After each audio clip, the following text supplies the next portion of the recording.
Eu ocupo a tribuna pela liderança da minoria, enquanto decorre a votação, para tratar de um tema que me parece o mais grave desse país, que é o tema da desigualdade social e do desemprego.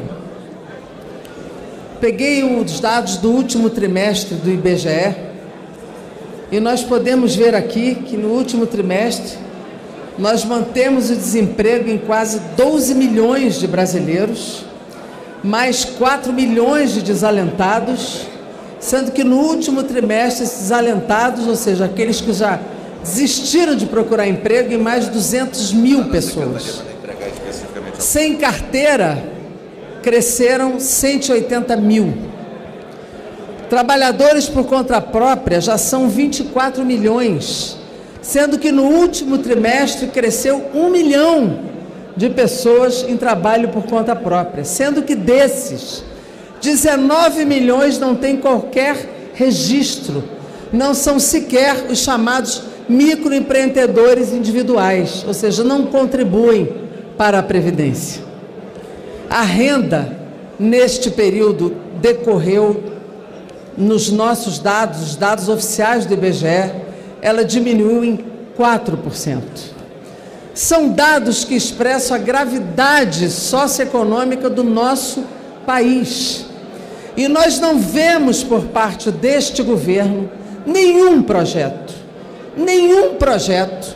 que aponte a possibilidade de solução. Ao contrário, tudo que é apresentado à sociedade brasileira é de piora deste quadro, de aprofundamento da desigualdade, de retirada de mais direitos, de retirada e de redução dos benefícios das aposentadorias, dos benefícios da Seguridade Social. O que nós vemos é a impossibilidade de aumento real do salário mínimo. Não vemos mais políticas públicas sendo alimentadas.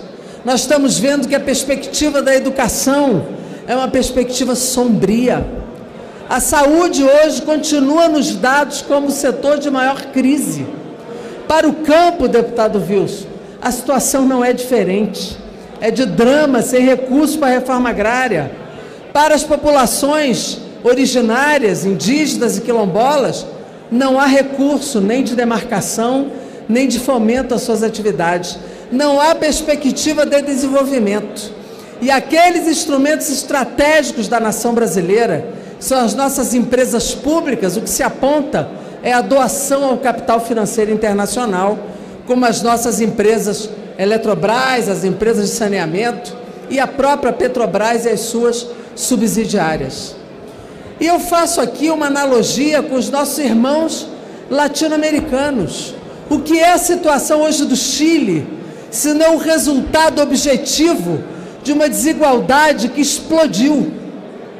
O argumento muitas vezes aparece por o aumento da passagem de um transporte público, mas aquele caos que se estabeleceu, aquela convulsão social é resultado de anos da impossibilidade de sobreviver, da privatização de serviços públicos, de aposentadorias abaixo do salário mínimo e mais de 80% da população aposentada.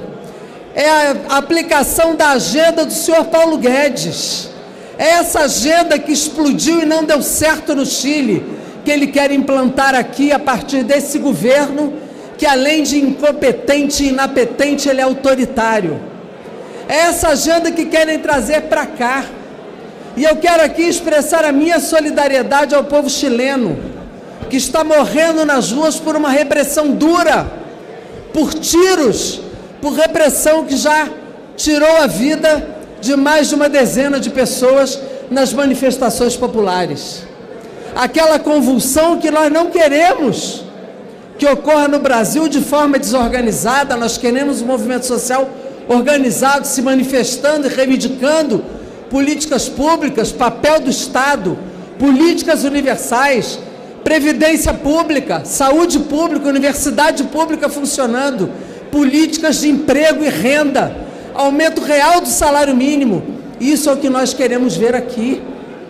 E o que nós estamos vendo aqui é a aplicação daquela agenda que nós não queremos ver aqui, como foi no Equador, a explosão que lá se deu com um padrão repressivo também.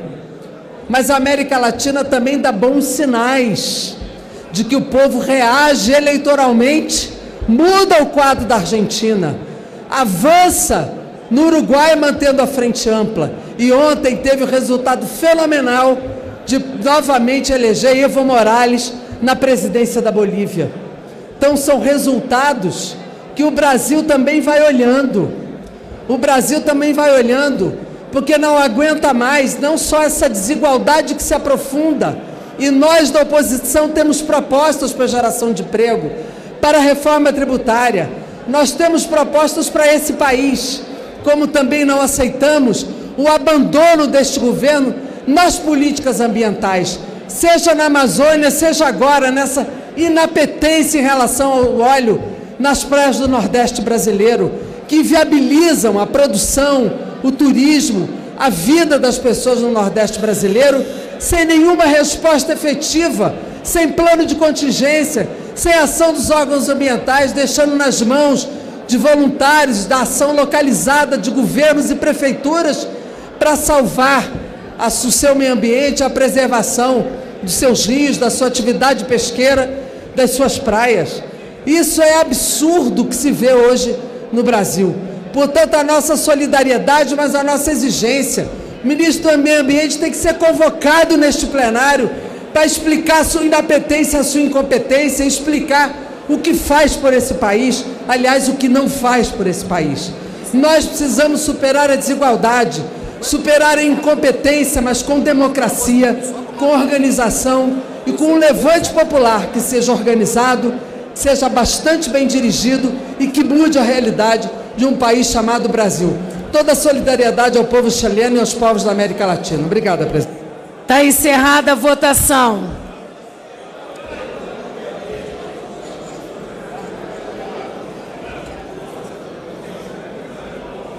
Sim, 103, não 320. Está rejeitado.